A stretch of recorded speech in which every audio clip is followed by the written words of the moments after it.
You don't think we should say that we're... Action. Okay. I'm Tasha, and I'm from Halifax, Nova Scotia, Canada. I'm Hannah. I'm from the United States. I'm Melanie from Ontario, Canada. And we're friends. We're really good friends, actually. Great friends. But there's one thing that we have in common. We're all anxious people. Specifically, we have OCD. We all do. We all suffer from a different subtype of OCD. Some of you may not even know that there are different subtypes. There's many subtypes. OCD is a very individualized disorder, and people present symptoms so differently. I have very stereotypical kind of OCD because I have contamination obsessions and health obsessions. And my subtype has to do with driving. So mine is hit and run OCD, which you probably have not heard of. And you've probably also not heard of relationship OCD because, quite frankly, when I first read about it, I was like, this sounds exactly like me, but is this actually a real thing, like relationship OCD? I actually was one of those people who thought that OCD was like stacking things neatly in order and wanting things to be symmetrical all the time and then washing your hands. That's it. That's what I knew until I met Melanie. That's me. And I met Melanie over the internet.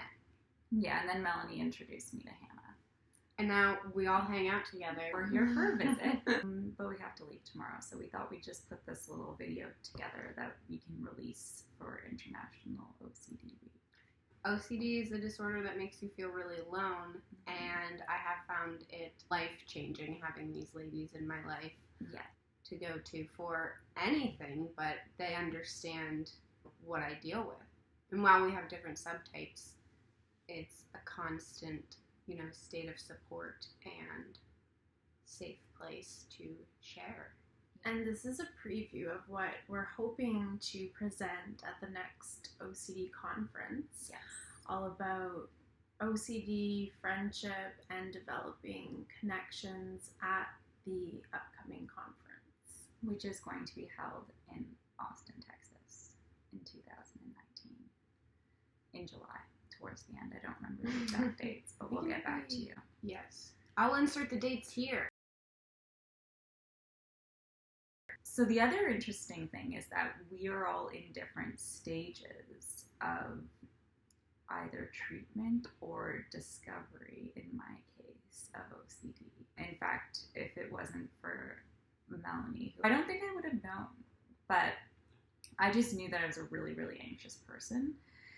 And that for some reason I've had a lot of trouble in relationships. So I'm at the very beginning stages of discovering that I suffer from OCD and not actually generalized anxiety disorder, which is what I was diagnosed with 17 years ago.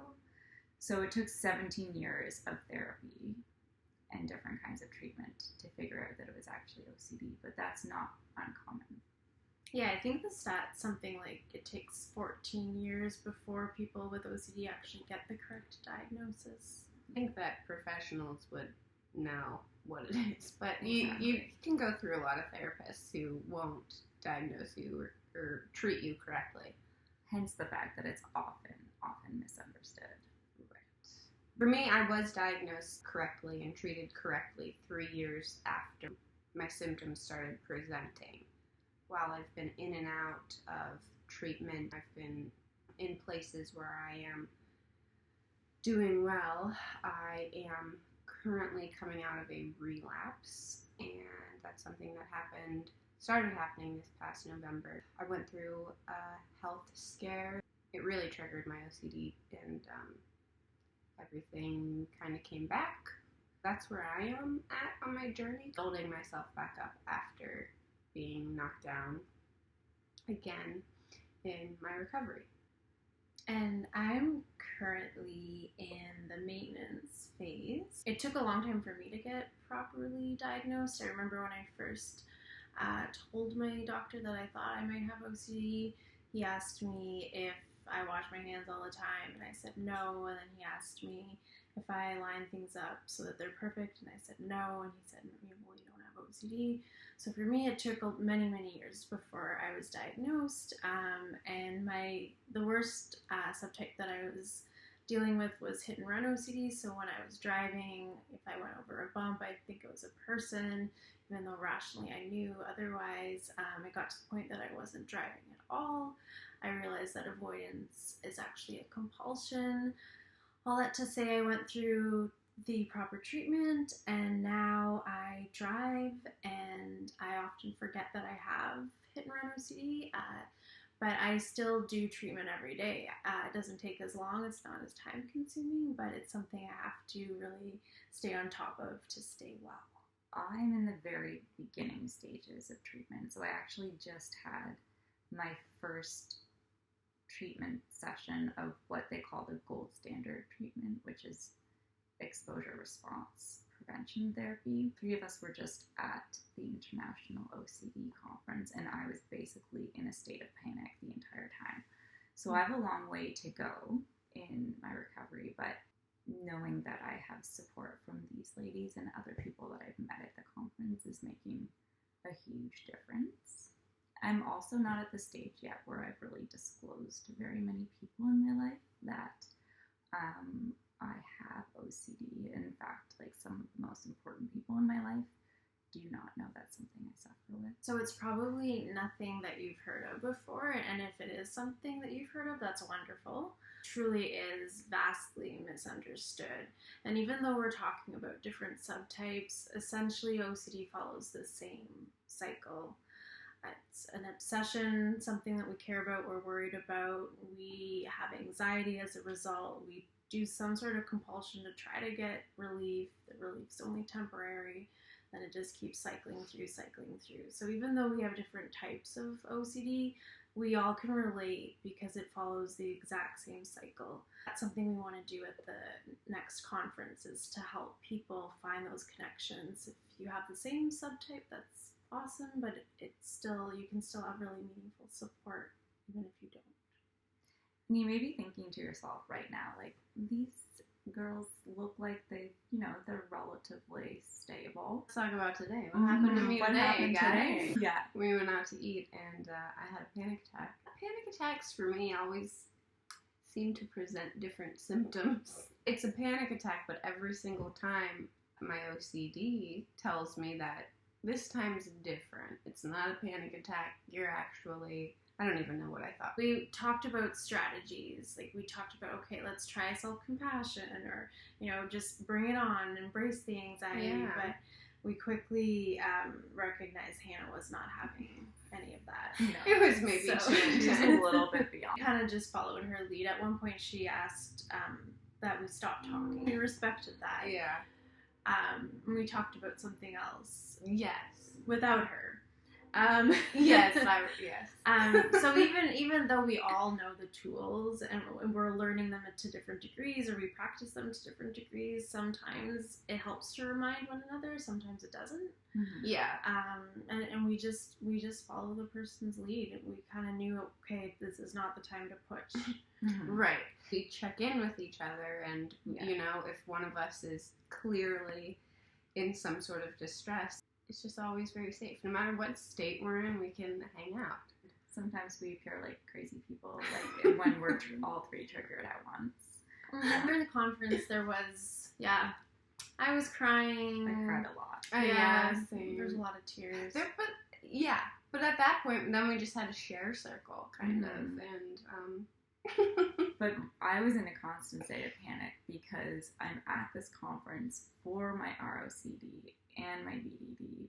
Meanwhile, I'm in a new relationship and haven't told this person. So, like, my ROCD is heightened to the max because I'm like, I'm lying. And when he finds out over social media, because that's how he's going to find out, he's going to decide that we shouldn't be in a relationship together, and then my life is going to end. Like, that's what my brain was telling me. And she sent him a photo, and we had our conference ID badges on, and she was happy with the photo, which was exciting because of the body dysmorphic disorder. But then as soon as she sent it, she was like, oh my god, like what if he zooms in and then he sees that I'm at an OCD conference? Yeah. And so then she had a little meltdown. And again, there wasn't much that I could do, and that was okay. Yeah. I kind of had to, like, she knew what she needed. And the other thing about OCD is you want to reassure the person, but that actually just makes the disorder worse. Right. That's the worst thing So to do. it's we a have to tricky be careful, thing. right? Yeah. I find that, like, usually if one of you guys is triggered, it takes me out of my own, like, you know. Yeah, you're so focused on trying to help. Not that I like you guys being triggered, but it's like a break. I was triggered thinking I'd never had taken a Benadryl before. And Really? Yeah. Had in my head that they're very dangerous and I should avoid them. And then I had these awful mosquito bites that literally were probably like huge ones. that big. Like Hannah took some photos as per my request. Just for memories. And I swear they were not for reassurance. A bit of coaxing from Tasha and my husband. And I said my goodbyes. It was like a mild to moderate anxiety. It wasn't like full blown, but it was definitely there. And Tasha gave me kind of a look, and I'm like, the way that you're probably thinking about this right now is how I feel when you talk about your body dysmorphic disorder, and I just cannot relate or understand it, and it seems like so far out there. And that was kind of a neat moment for her, because she was like, oh, really? Like the way, because she could see that I was being ridiculous in that moment, but I felt there was a risk that I might not wake up from Benadryl. From actually a half of a Benadryl. OCD is super powerful. It can really convince you to believe things that you normally wouldn't, or that other people wouldn't believe. For example, like at this very moment, I'm having like a mild level of panic. I would say it's 30% because I feel like I'm an imposter, and whoever's watching this is like, oh, that's not a real thing. They're just lying. That's rude. This is also mostly for the people who will find like some solace in knowing that you are not the only one. Yeah. And we would really encourage you to seek out a network. And we're going to be giving, ways of doing that, giving some information and probably referring to websites and mentioning books and things like that. And it's all because of OCD Awareness Week that Hannah and me even met in the first place. It's true. I never would have thought that I'd have this network of friends with OCD. And the one thing we've talked about sometimes is how, like, as horrible as OCD can be, the fact that it brought me these, like, friendships, like, it, in a way, it makes it worth it, as weird as that sounds. Yeah. I would have, like, a panic attack every day if you guys could stay in my life forever. Yeah. Oh, you would do that for us? Yeah! Other people who are struggling deserve to find their Tasha and their Melanie. We can just be there for you, too. Yeah. Virtually. Leave us comments. We'll respond. Absolutely. There's 3 of us. Yeah. So it's a lot. Your odds are pretty good. Yeah. We're going to be sort of carefully documenting our various journeys over this next year. And they're going to be quite different from each other's because of the different stages of wellness that we're at. It's good to bring the humor out, because right now we're kind of just, I guess, being a bit playful. But it kind of helps to take our power back from the OCD, because when we're in the middle of a trigger, we're definitely not in this type of state that we're in at the moment. Right. Our friendship makes us stronger, and humor also helps make us strong. A lot. Laughing about earlier today is very helpful, actually, in processing it as a memory in my mind, like a positive memory. Should we thank them for listening?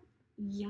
Okay. Want to know more? There's lots of cool things you can do to learn more about OCD. Yeah. Particularly through the IOCDF website. I'm going to have it linked.